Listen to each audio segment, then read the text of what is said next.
Sometimes the world tries to convince you that you are nothing, until you decide to prove that you are everything.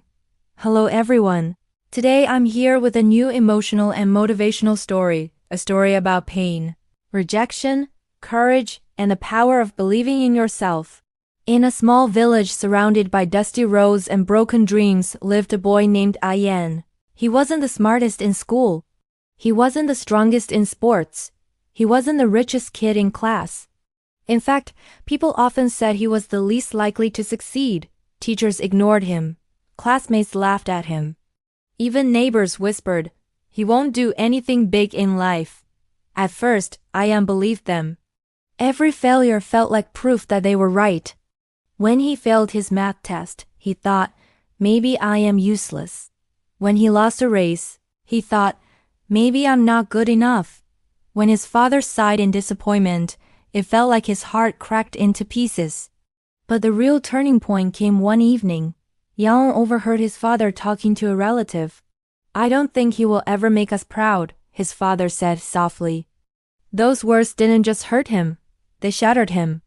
That night, Ayan didn't sleep. He stared at the ceiling and asked himself a question. Am I really nothing? For the first time in his life, he didn't cry.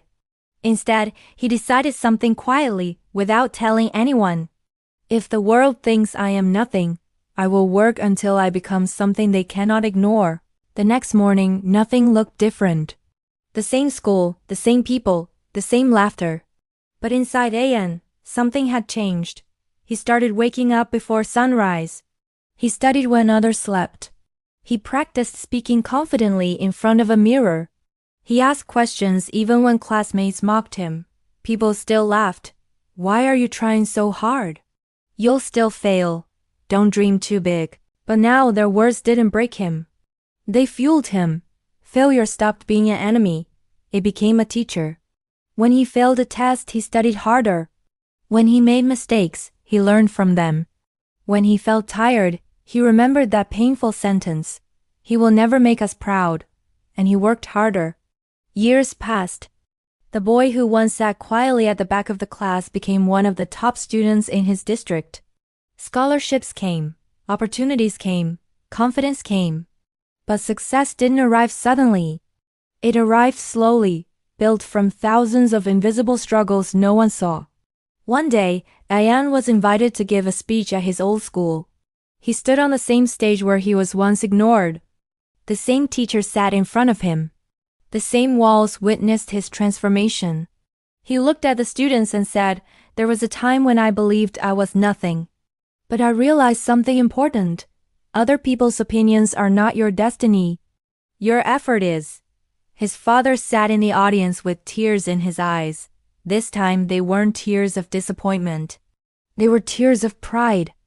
After the event, his father hugged him tightly and whispered, "I was wrong about you." Ayan smiled gently and replied, "No, Baba, you are my reason." The truth is, Ayan was never nothing. He was just unfinished, and so are you.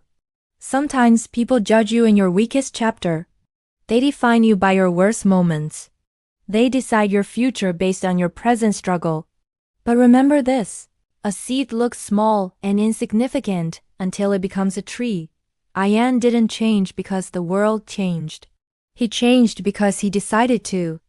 And when you decide, truly decide, that you will not give up, something powerful happens. You stop waiting for approval. You stop fearing failure. You stop believing negative voices. And you start building your own future.